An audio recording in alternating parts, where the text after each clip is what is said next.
Moisés no estaba preocupado por su propia situación, ni tampoco dijo: ay Señor, yo no tengo nada más, me siento acabado. Ay Señor, me siento que he perdido mi derecho a entrar a la buena tierra. Soy tan lamentable, bla, bla, bla, bla, y todo esto y lo otro.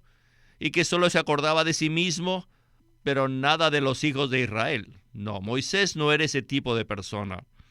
Él se preocupó por el sucesor, porque a él le preocupaba el pueblo de Dios.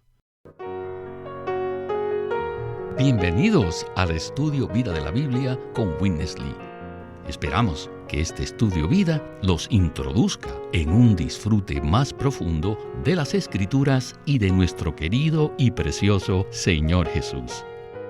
Visítenos en nuestra página de internet radiolsm.com y allí podrán escuchar gratuitamente todos los programas radiales del Estudio Vida. En este mensaje del Estudio Vida del libro de Números, llegamos a la parte final del capítulo 27 que nos revela la muerte de Moisés y el sucesor de Moisés. Durante más de 40 años, el pueblo de Israel siguió un liderazgo claro. A pesar de que en algunas ocasiones su liderazgo fue cuestionado, Moisés fue la autoridad delegada por Dios para guiar al pueblo a través del desierto hasta llegar a la buena tierra. Sin embargo, cuando Moisés tenía 120 años, Dios vino a él para decirle que no podía entrar en la buena tierra con el pueblo. Quizás pensemos que Dios fue muy injusto con Moisés después de todo lo que él hizo por él, al negarle la oportunidad de entrar en la buena tierra. Puesto que la única preocupación de Moisés era cuidar del pueblo de Israel, entonces, ¿quién estaría allí para ayudar al pueblo en ese momento tan crucial, después de la partida de Moisés? Pues bien, esta es la historia que nos inspira tanto de un hombre conforme al corazón de Dios. Continuamos con el tema que se titula Combaten, pero ahora enfocándonos en la muerte de Moisés y su sucesor. Y hoy hemos invitado a Jamison Chen para que nos colabore con los comentarios. Es un privilegio participar una vez más en el programa. Jamison, hemos llegado al capítulo 27 de Números, que habla acerca de la muerte de Moisés y la selección de su sucesor. Sin embargo, necesitamos retroceder un poco y hacer un rápido recuento, porque en el capítulo 20 sucedió un evento muy serio. Moisés cometió una grave equivocación y por eso Dios no le permitió entrar en la buena tierra con el pueblo. ¿Qué tal entonces si usted nos hace un breve resumen de ese evento para establecer el trasfondo de este mensaje? Claro que sí. En ese momento, Moisés era el líder indiscutible del pueblo de Israel, y Dios lo había usado para sacar a su pueblo de Egipto y llevarlo por el desierto hasta la tierra prometida. En determinado momento de la travesía que se quedaron sin agua, y Dios le dijo a Moisés que golpeara la roca para que fluyera agua y supliera las necesidades del pueblo. Más adelante volvió a suceder lo mismo. Se agotó el agua, y el pueblo se quejó a Moisés de nuevo. Entonces Dios le indicó a Moisés que en esta oportunidad le hablara a la roca para que el agua fluyera. Moisés se disgustó con el pueblo por causa de tantas quejas, y cuando se acercó a la roca dijo: «Oíd ahora, rebeldes, ¿haremos salir agua de esta roca para vosotros?». Es un versículo de Números, capítulo 20, el versículo 10. Y a renglón seguido golpeó la roca con su vara 2 veces. El agua fluyó de nuevo y sació la sed del pueblo y de su ganado. Así pues, el problema en este caso fue que Moisés no santificó a Dios delante de los hijos de Israel.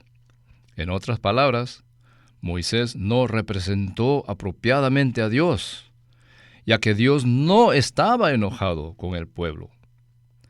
Puesto que la queja del pueblo era justificada y se trataba de satisfacer una necesidad básica de ellos, No había motivo para que Dios estuviese enojado con ellos.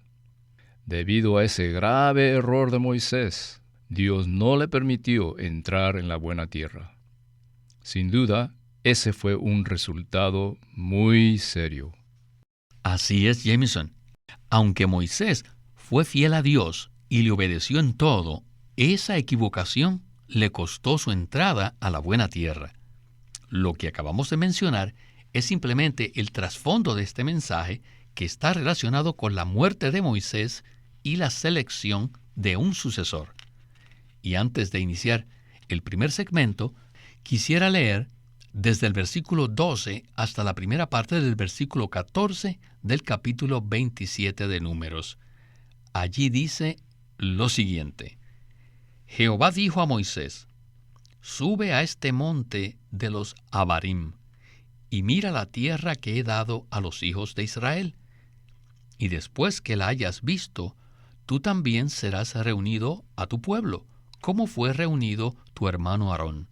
Por cuanto os rebelasteis contra mi palabra en el desierto de Zin, en la rencilla de la asamblea, y no me santificasteis ante los ojos de ellos. Como veremos, Dios seleccionó a 2 varones de entre el pueblo de Israel para llevar a cabo un liderazgo corporativo. Escuchemos a Witness Lee y el estudio Vida de Números. Now, we come to the death and the successor of Moses. Ahora, hemos llegado a la muerte de Moisés y la selección de su sucesor. If you were an Israelite at that time, Si nosotros hubiésemos sido israelitas en ese entonces, creo que tendríamos una seria preocupación acerca de Moisés, de la vida de Moisés, ya que tenía 120 años de edad y en ese tiempo muy pocas personas vivían tanto tiempo. Entonces, quizás las personas se preguntaban, ¿qué pasará cuando Moisés se vaya? ¿Quién será su sucesor? ¿Cómo los hijos de Israel van a seguir adelante? Deben haber tenido esta preocupación, especialmente en el pensamiento de los israelitas que pensaban seriamente. Y esa es la respuesta. Jehová le dijo a Moisés: Jehová cuidará de esto. En realidad no había necesidad de que ellos se preocuparan, sino que ellos debían permanecer en paz y disfrutar de la presencia de Dios. Entonces, Jehová vino a Moisés y le dijo que fuera y subiera al monte Abarim para que vea la tierra que Dios había dado a los hijos de Israel. Luego que la viese, le dijo que él se reuniría con su pueblo. El versículo no dice que Moisés moriría, sino que se reuniría con su pueblo igual que Aarón. Ahora, díganme, ¿el fin de Moisés fue glorioso o no? ¿Qué dirían ustedes? Debido a la grave equivocación que cometió, su final no fue muy glorioso. Sin embargo, su ministerio sí fue glorioso. Entonces, después que Moisés muriera, había necesidad de un sucesor. Por tanto, Moisés le dijo a Dios: Ponga Jehová, Dios de los espíritus de toda carne, un varón sobre la congregación. Moisés no estaba preocupado por su propia situación, ni tampoco dijo: ay, Señor, yo no tengo nada más, me siento acabado. Ay, Señor, me siento que he perdido mi derecho a entrar a la buena tierra. Soy tan lamentable, bla, bla, bla, bla, y todo esto y lo otro. Y que solo se acordaba de sí mismo, pero nada de los hijos de Israel. No, Moisés no era ese tipo de persona. Él se preocupó por el sucesor, porque a él le preocupaba el pueblo de Dios. Ellos necesitaban que alguien fuera delante de ellos y que llevara y trajera a la asamblea del Señor para que no quedasen como ovejas sin pastor. Jameson, me alegra que Witness Lee haya mencionado este asunto del liderazgo. A través de los siglos, el liderazgo ha sido mal interpretado y se han cometido muchos excesos a todo nivel, especialmente entre el pueblo de Dios. Moisés fue un hombre que sirvió fielmente a Dios gran parte de su vida, pero que cometió un grave error y perdió su derecho a entrar en la tierra prometida. Sin embargo, él no estaba preocupado por sí mismo, sino por el pueblo de Dios, para que no se quedaran como ovejas sin pastor. Entonces, ¿qué nos enseña esto acerca de la clase de liderazgo que necesita el pueblo de Dios actualmente? Este es un ejemplo maravilloso y un modelo de lo que debe ser el verdadero liderazgo. Este tipo de liderazgo es muy escaso, en particular entre el pueblo de Dios actualmente. Con respecto al liderazgo, no se trata de establecer una oficina, ni tampoco se trata de hacer una campaña para promoción de sí mismo. Dios mismo es quien levanta el liderazgo entre su pueblo. Eso fue exactamente lo que hizo con Moisés, quien fue destinado por Dios desde su infancia e incluso desde antes de nacer. Fue él quien sacó al pueblo de Israel de Egipto y lo condujo en su recorrido a través del desierto. Ahora, cuando estaban por entrar a la buena tierra, Dios no le permitió entrar a Moisés. Pero Moisés no se preocupó por sí mismo, ni por su situación, sino que se preocupó por el pueblo de Dios. Después de hablar con Dios, Moisés estaba listo para ser llevado. Esta es la clase de liderazgo que necesita el pueblo de Dios actualmente. Se necesita un liderazgo que no se preocupe por sus propios intereses mezquinos, sino por los intereses de Dios. Así es, Jamison. Es evidente que existen muchos casos en los que todos desearíamos que el Señor operara de esta misma manera. Bien, antes de seguir con el siguiente segmento, quisiera hacer un breve recuento de lo que sucedió a partir de allí. Dios le dijo a Moisés que tomara a Josué, el hijo de Nun, y que pusiera su mano sobre él delante de toda la asamblea y delante del sacerdote Eleazar para darle el encargo en presencia de ellos. Y luego, en el capítulo 27, versículo 20, dice lo siguiente: «Y pondrás de tu honra sobre él, para que toda la asamblea de los hijos de Israel le obedezca». Esto significaba que ahora Josué era el sucesor de Moisés para cuidar, pastorear e introducir al pueblo en la buena tierra. Luego, continúa diciendo en el versículo 21, «Él se pondrá delante del sacerdote Eleazar e inquirirá por él mediante el juicio del Urim delante de Jehová. Por el dicho de él saldrán y por el dicho de él entrarán, él y todos los hijos de Israel con él», es decir, toda la asamblea. Este versículo menciona la palabra Urim, la cual, según el libro de Éxodo, formaba parte junto con el Tumim del pectoral de la vestidura del sumo sacerdote. Cada vez que el pueblo necesitaba conocer la voluntad de Dios, consultaba el Urim y el Tumim. Regresemos con Witness Lee para escuchar otro interesante segmento del estudio Vida de Números. Adelante. Jehovah answered, Jehová le contestó a Moisés, saying to Moses that Moses should lay his hand diciéndole que debía poner su mano sobre Josué para impartirle lo que Moisés tenía en Josué. Y luego debía poner a Josué delante del sacerdote Eleazar y de toda la congregación para que fuese su sucesor. ¿Saben ustedes quién era Eleazar? Él era el tercer hijo de Aarón, que para ese entonces había llegado a ser el sumo sacerdote. Él era el sacerdote más elevado en el sacerdocio del Antiguo Testamento. Y Josué debía colocarse delante del sacerdote Eleazar para ser consultado por el juicio del Urim delante de Jehová. ¿Saben ustedes qué es el Urim? El Urim, según los escritos rabínicos, era unas piedras, una luz. Y Darby dice que Urim significa luz. Y haciendo juego con el Urim estaba el Tumim, que significa perfeccionador. Miren, en Éxodo 28:30, habla acerca de poner el Urim y el Tumim en el pectoral del juicio, el cual debía ser usado por el sumo sacerdote. El pectoral contenía 12 piedras, y en cada una de esas piedras estaba inscrito el nombre de una de las 12 tribus de Israel. Según el libro escrito por David Barón, que se titula Las Antiguas Escrituras y el Judío Moderno, los 12 nombres en el pectoral incluían 18 de las 22 letras del alfabeto hebreo. Las restantes 4 letras estaban colocadas en una pieza adicional que se llamaba el Tumim, que significa perfeccionador o completador. Por tanto, el pectoral con la pieza adicional que se llamaba Tumim contenía las 22 letras del alfabeto hebreo. Estas letras se usaban para deletrear palabras y frases.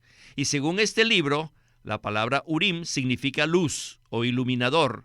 Y el Urim era un iluminador que se insertaba en el pectoral debajo de las 12 piedras. ¿Y para qué servía el Urim y el Tumim?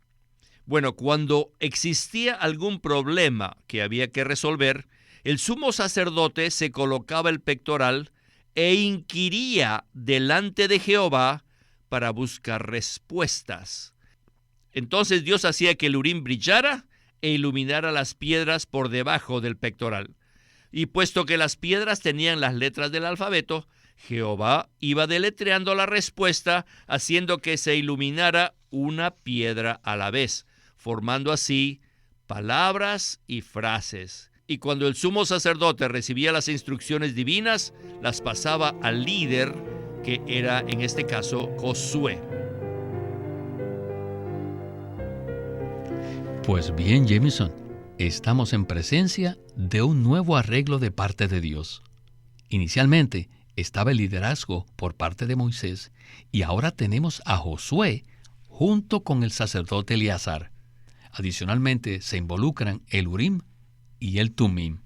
Entonces, ¿podría hablarnos un poco más acerca de todo esto?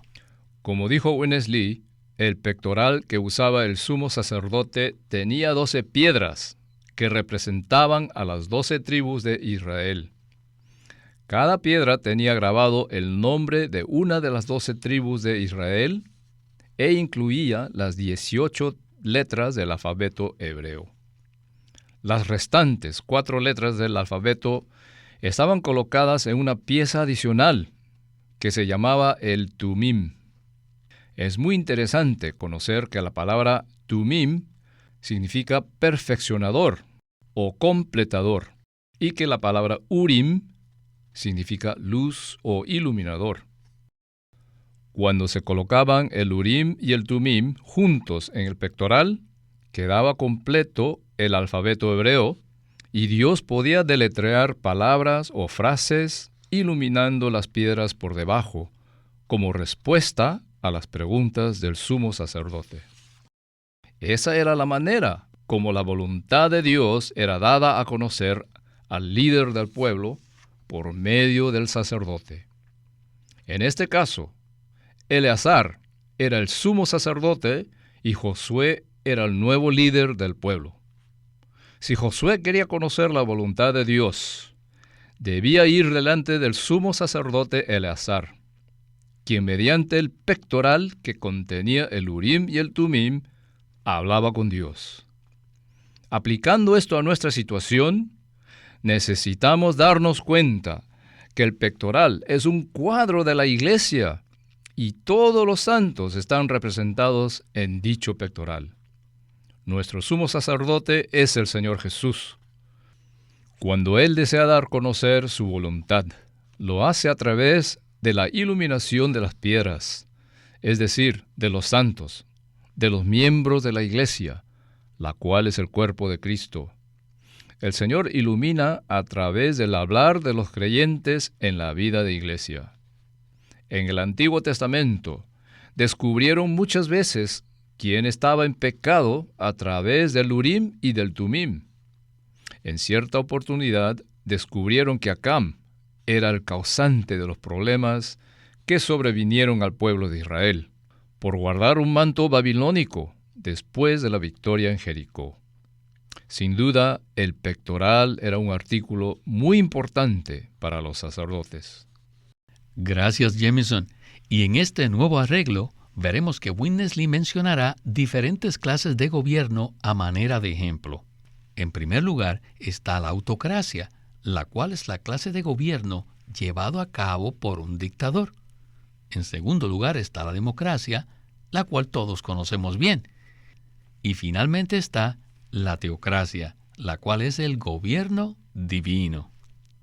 Regresemos con Winnesley para escuchar el segmento final de este estudio Vida de Números. Joshua was the leader, but he didn't have the right to receive this divine instruction. Josué era el líder, y a pesar de que era el líder, no tenía el derecho de recibir las instrucciones divinas directamente. It was the high priest who had Más the bien, right to era receive el sumo sacerdote quien recibía las instrucciones de Dios y luego las pasaba a Josué para que las ejecutara.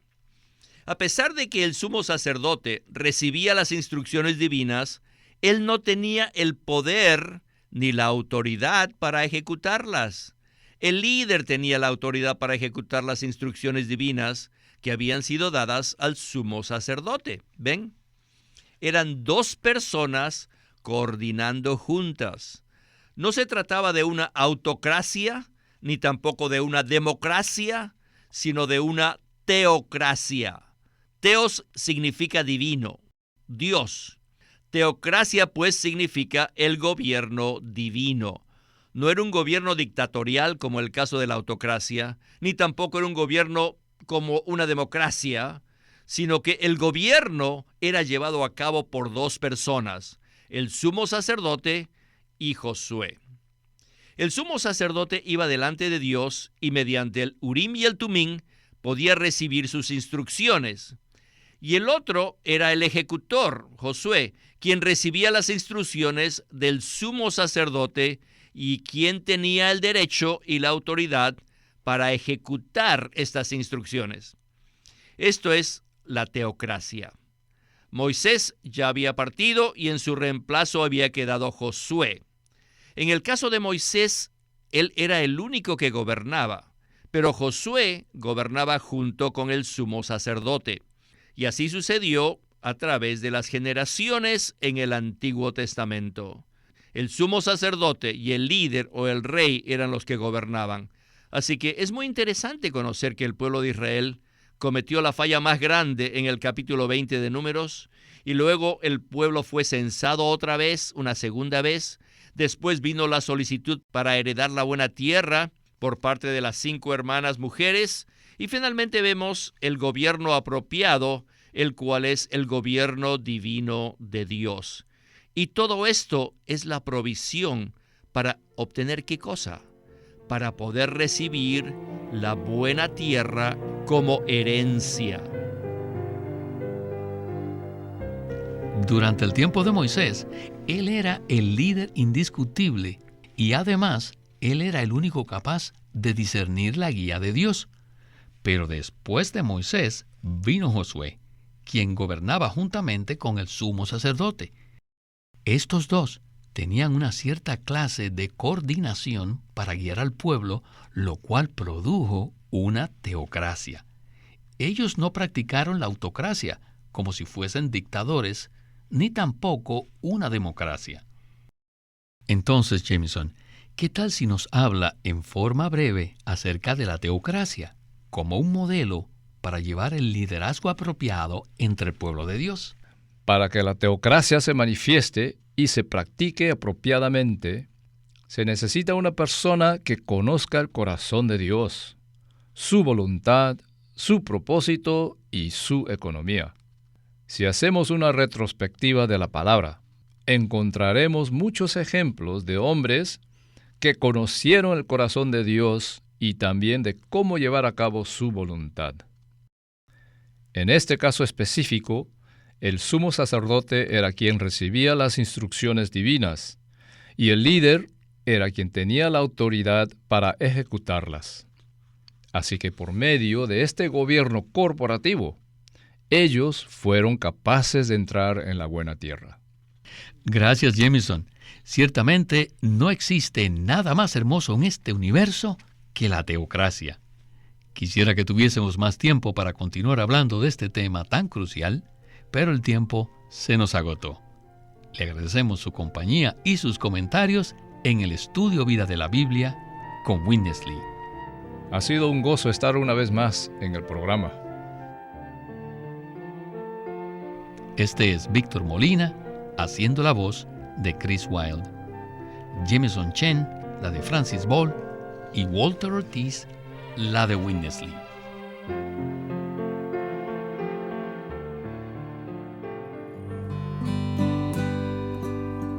Living Stream Ministry es una casa publicadora de los libros de Watchman Nee y Witness Lee, y queremos decirles que entre ellos hay uno titulado No améis al mundo, por Watchman Nee. En este libro en audio, Watchman Nee presenta que la única manera que podemos escaparnos del mundo no es por medio de alejarnos del mundo físicamente y ser monjes o ermitas en el desierto, sino que tenemos que ver la naturaleza del mundo. Si la vemos, somos liberados de su poder. El carácter esencial del mundo es satánico y está en enemistad contra Dios. Ver esto es encontrar liberación del mundo. Este es un libro en audio presentado por Living Stream Ministry. No améis al mundo, por Watchman Nee. Queremos animarlos a que visiten nuestra página de internet, libroslsm.com. Una vez más, libroslsm.com. Queremos presentarles la versión recobro del Nuevo Testamento. Junto con el texto tenemos extensas notas de pie de página escritas por Witness Lee. Al comienzo de cada libro se halla un bosquejo que presenta una síntesis completa del libro. Dichos bosquejos destacan el significado espiritual de los libros del Nuevo Testamento y nos dan una visión nueva, fresca y viva de cada uno de ellos. Ojalá que todos ustedes puedan tener acceso a conseguirse una versión recobro del Nuevo Testamento. Puede conseguirlas en su librería cristiana más cercana o llamando o escribiendo a Living Stream Ministry. Llámenos a nuestro teléfono gratuito 1-800-810-1149. Si desean, pueden comunicarse con nosotros enviándonos un correo electrónico a estudiovida@lsm.org. Una vez más, estudiovida@lsm.org.